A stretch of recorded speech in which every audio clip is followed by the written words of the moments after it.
घोषणा मुख्यमंत्री ओके रह गया, कोई धरातल पे कोई काम नहीं। मुख्यमंत्री बनने के बाद लाडवा में कोई भी नया काम शुरू नहीं हुआ। पुराने काम भी, अब पीपली से यमुनानगर तक सड़क का टेंडर जनवरी 2024 में ठेकेदार को काम लाट हुआ, आज तक 25 जाने लग रहा है, वो भी काम कंप्लीट नहीं हुआ। सिर्फ घोषणाएं करते हैं। पीपली के बस स्टैंड की पूर्व मुख्यमंत्री श्री मनोहर लाल खट्टर जी ने 6 साल पहले घोषणा की थी, आधुनिक बस स्टैंड यहाँ पर बनेगा। खुद मनोहर लाल खट्टर जी 2 बार साइट देखने आए, आज तक उस पर कोई काम नहीं। बबैन में गर्ल कॉलेज बनाने की घोषणा की थी, आज तक उस पर कोई काम नहीं।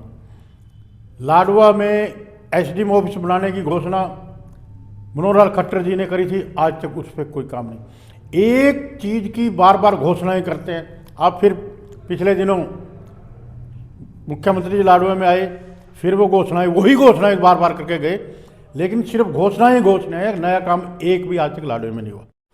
देखिए, जिन हमारे स्वतंत्रता सेनानियों ने, हमारे कांग्रेस पार्टी के नेताओं ने आज़ादी की लड़ाई में जेलें काटी, अंग्रेज़ों के जुल्म सहे और आज़ादी की लड़ाई लड़के देश को आज़ाद करवाने का काम किया, आज भारतीय जनता पार्टी के लोग उन नेताओं को गालियां काटने का काम कर रहे हैं। कांग्रेस पार्टी के अनेक नेताओं ने जेलें काटी, अपनी कुर्बानियां दी। भारतीय जनता पार्टी के एक भी नेता ने आज़ादी की लड़ाई में भाग नहीं लिया, ना ही किसी ने जेलें काटी, ना ही किसी ने कुर्बानी दी। और पंडित जवाहरलाल नेहरू जी जब इस देश के पहले प्रधानमंत्री बने, इस देश के क्या हालात थे। अनेक छोटी छोटी रियासतों में देश बटा हुआ था। प्रधानमंत्री बनने के बाद सभी छोटी छोटी रियासतों को एक झंडे के नीचे इकट्ठा कर बाबा साहेब भीमराव अंबेडकर की अध्यक्षता में एक संविधान कमेटी बनाई और इस देश को एक संविधान देने का काम किया। और उस टाइम हालात ये थे, इस देश में खाने का अनाज भी नहीं था। खाने के लिए गेहूं भी बाहर विदेशों से आती थी। कहीं कोई सड़क नाम की चीज़ नहीं थी, कोई बिजली नाम की चीज़ नहीं थी, कोई बिल्डिंग नाम की चीज़ नहीं थी, कोई रेलवे नहीं था, सुई तक इस देश में नहीं बनती थी। आज इस भारत की तरक्की में जितना योगदान पंडित जवाहरलाल नेहरू जी का है, इस देश को एकता के सूत्र में बांधने का जो श्रेय पंडित जवाहरलाल नेहरू जी को जाता है, किसी भी नेता को नहीं जाता। और ऐसे नेता को गालियाँ करना बहुत ही बुरी बात है और हम इसका डटकर मुकाबला करेंगे। देखिए, कांग्रेस पार्टी की तरफ से 14 तारीख को दिल्ली के रामलीला ग्राउंड में एक महारैली करने जा रहे हैं।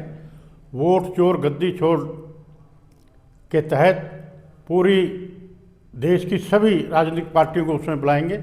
और भारतीय जनता पार्टी ने जो जन भावना के खिलाफ वोट चोरी करके गलत वोटें बनवा के ये सरकारें बना रही हैं, उसके खिलाफ भारतीय जनता पार्टी का पर्दाफाश उसमें करने का काम करेंगे।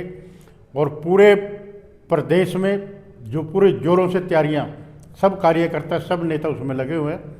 और हरियाणा की भागीदारी सबसे ज़्यादा उसमें होगी, क्योंकि दिल्ली के 3 तरफ हरियाणा है। हमारे कुरुक्षेत्र जिला से भी हज़ारों की संख्या में, हर हल्के से हज़ारों की संख्या में, चाहे वो लाडवा है, कुरुक्षेत्र है, पेवा है, शाहबाद है, हज़ारों की संख्या में लोग दिल्ली रैली में भाग लेंगे। और बहुत बड़ी रैली वहाँ पर कांग्रेस पार्टी करने जा रही है।